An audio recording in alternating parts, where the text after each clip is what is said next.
My wife said, "You don't match my lifestyle. Sometimes I'm embarrassed to introduce you." I replied, "Good to know." That weekend, she hosted a big family gathering, but when her father asked me to explain something she had been lying about for months, her fork slipped right out of her hand. I'm Daniel, 35, and 4 days ago my wife told me I was an embarrassment to her social status. What she didn't know was that I'd already discovered the web of lies she'd been telling her family about our finances, and I was about to expose everything in front of the people whose approval she valued most. I've been married to Melissa for 6 years. We met when we were both 29, got married quickly, maybe too quickly, and settled into what I thought was a decent life together. She works in pharmaceutical sales, makes good money, travels for conferences. I'm a public librarian. I love my job, love working with the community, love connecting people with books and resources.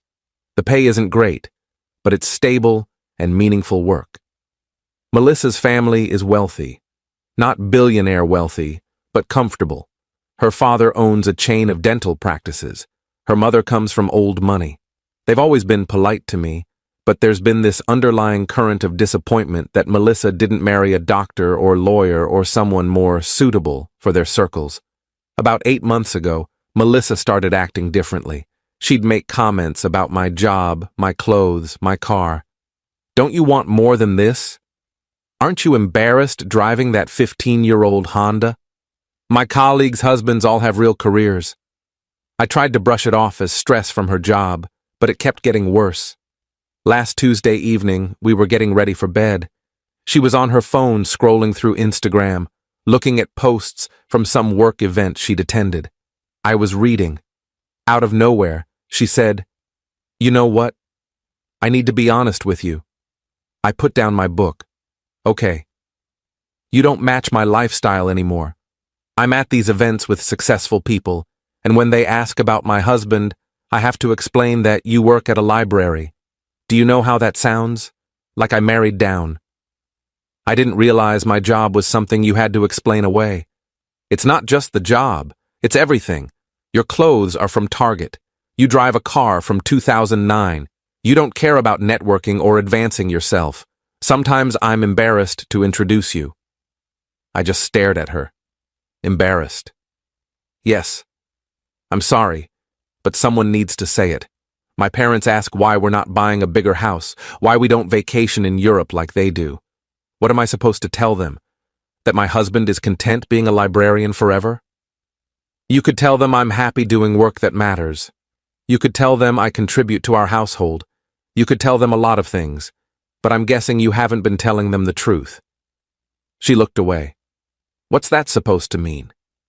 It means I wonder what you've actually been telling them about our life. I tell them we're fine. Right. Fine. She went to sleep angry. I stayed up thinking.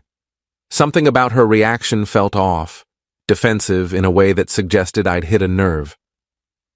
The next morning, Wednesday, Melissa left early for a work trip.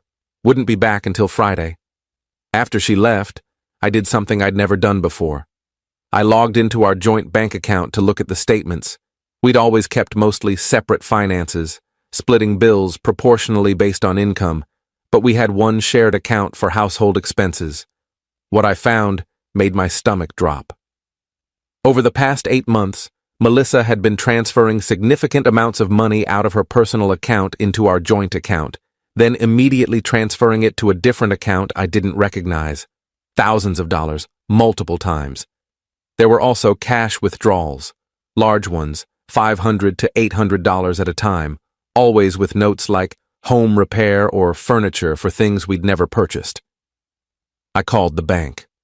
After verifying my identity, they confirmed the secondary account was in Melissa's name only. I couldn't access it, but they could tell me it existed. I spent Wednesday and Thursday digging. I checked credit card statements I had access to. Melissa had been spending extravagantly on clothes, jewelry, dinners at expensive restaurants, places I'd never been to with her. I found receipts in her office drawer for a designer handbag that cost $3,000, for shoes that cost $800, for spa treatments and salon appointments that totaled hundreds monthly. Then I found something else. A folder in her desk labeled Financial Planning. Inside were printed spreadsheets showing our combined income and assets, except the numbers were completely fabricated. She'd created documents showing that I made $95,000 annually instead of my actual $52,000, that we had $180,000 in savings instead of the actual $23,000 in our accounts, that we owned investment properties we definitely didn't own. At the bottom of one page, in her handwriting, for Mom and Dad review. She'd been lying to her parents about our financial situation, pretending we were wealthier than we were, and based on the fake income attributed to me, she'd been inflating my salary to make it seem like I wasn't as much of a disappointment as she actually thought I was. Friday evening, Melissa came home from her trip. I didn't mention what I'd found. I was calm, almost eerily calm. She asked what I'd been up to. I said, not much. She seemed relieved I wasn't bringing up Tuesday's conversation. Saturday morning, she reminded me that her family was coming over for dinner that night. Her parents, her brother and his wife, her aunt and uncle. Big family gathering she'd been planning for weeks. Please try to make a good impression, she said. Wear the nice shirt I bought you, and maybe let me do most of the talking. Sure, I said. Whatever you want. I spent Saturday afternoon helping her prepare, setting the table, arranging flowers, all while knowing what was coming. Around 5 p.m., her family started arriving. Her father Tom, her mother Patricia, her brother Mark, with his wife Jennifer, her aunt Susan, and Uncle Robert. Everyone was polite, friendly. Patricia complimented the house, asked how we were doing. Tom talked about golf. Mark bragged about his new promotion. Normal family gathering stuff, except I could feel Melissa's tension. She kept glancing at me like she was worried I'd say something embarrassing. We sat down for dinner around 6:30. Melissa had made her signature roasted chicken. There was wine, good conversation. About halfway through the meal, Tom turned to me. Daniel, Melissa mentioned you've been doing some consulting work on the side. How's that going? I looked at Melissa. Her fork stopped moving. Consulting work? Yes, the library consulting. She said you've been advising other libraries on their digital systems. Said it's been quite lucrative. Melissa's face went pale. Dad, maybe we shouldn't talk about work at dinner. I'm just curious, Tom continued. Melissa showed us some projections last month about your combined income, and it was impressive. She said you were making almost 6 figures with your base salary plus consulting. That's wonderful. We worried about the library job initially, but it sounds like you've really built something. The table went quiet. Everyone was looking at me. Melissa's hand was shaking slightly as she picked up her wine glass. I don't do consulting, I said calmly. I work at the library.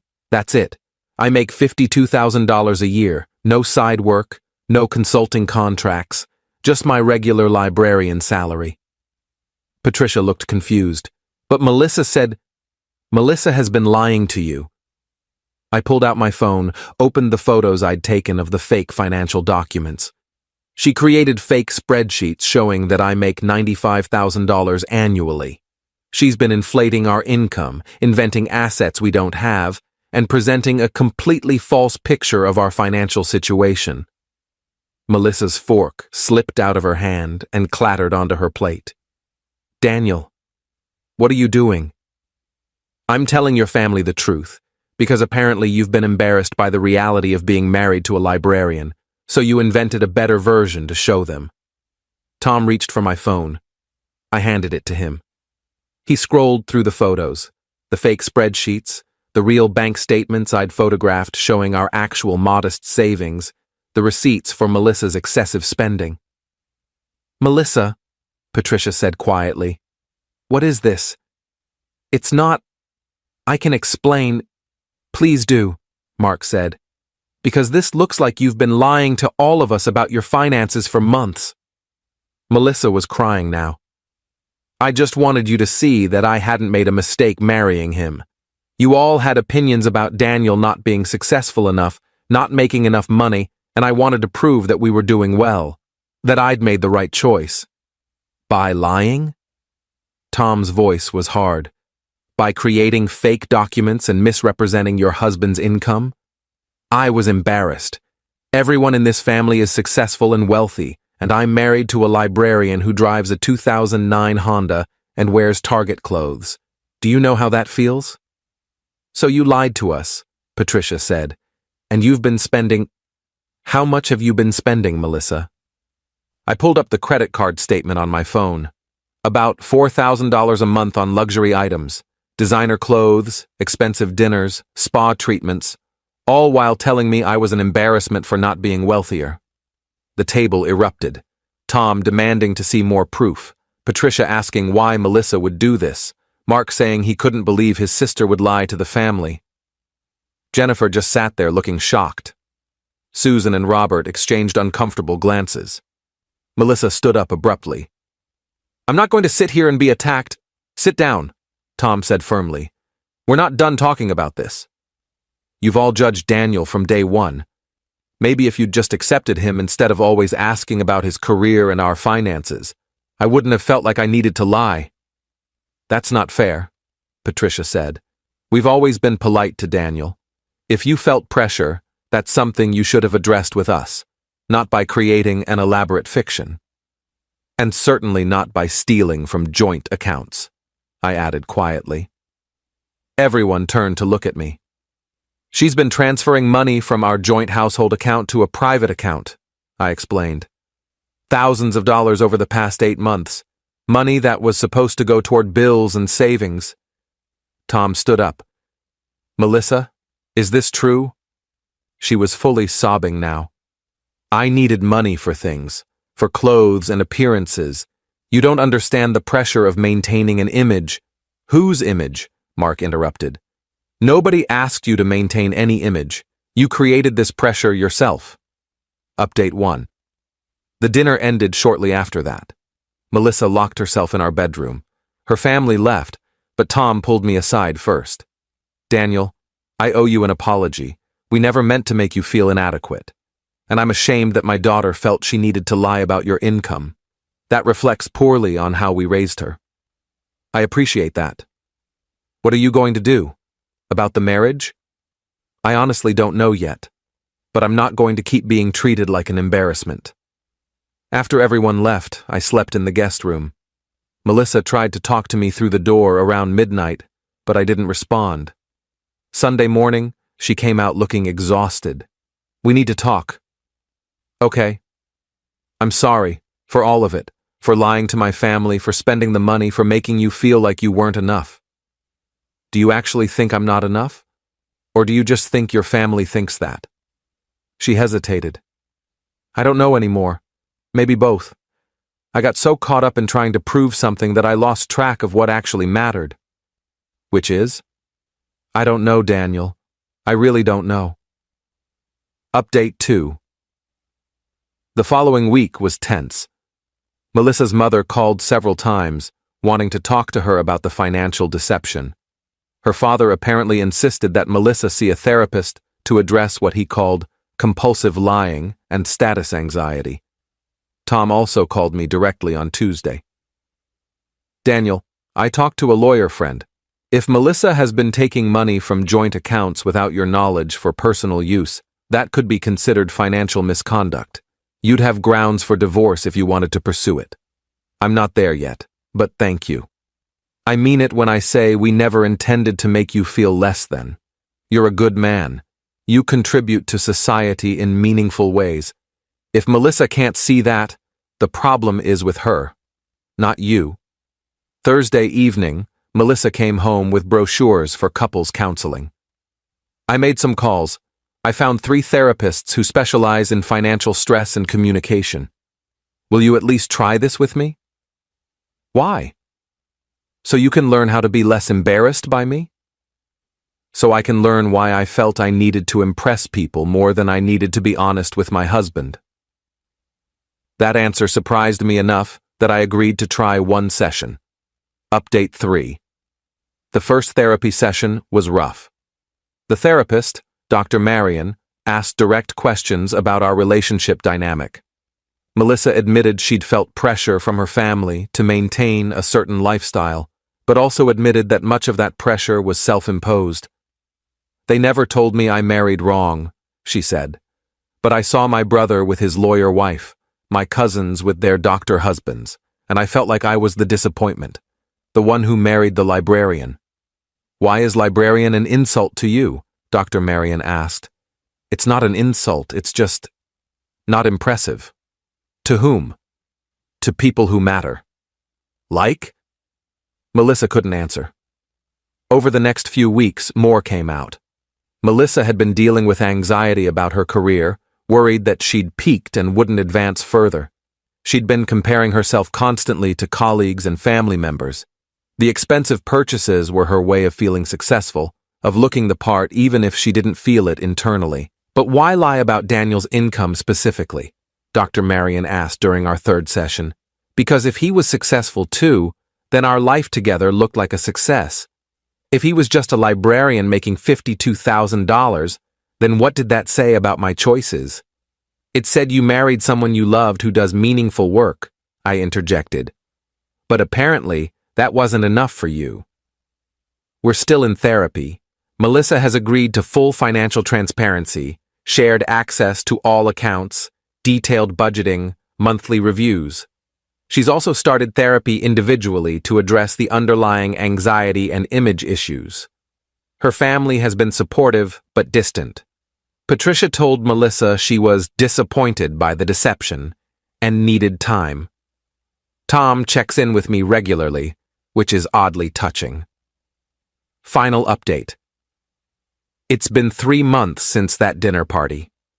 Melissa and I are still together, still in therapy, still working through things.